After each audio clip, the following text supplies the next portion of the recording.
गानोत्सुकाय गानमत्ताय गानोत्सुकमनसे गुरुपूजिताय गुरुदैवताय गुरुकुलस्थायिने गुरुविक्रमाय गुह्यप्रवराय गुरवे गुणगुरवे गुरुदैत्यकलक्षेत्रे गुरुधर्मसदाराध्याय गुरुपुत्र परित्रात्रे गुरुपाखण्डखण्डकाय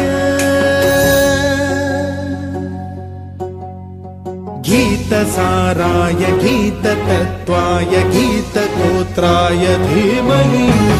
गूढगुल्फाय गन्धमत्ताय गोजयप्रदाय धीमहि गुणातीताय गुणाधीशाय गुणप्रविष्टाय धीमहि एकदन्ताय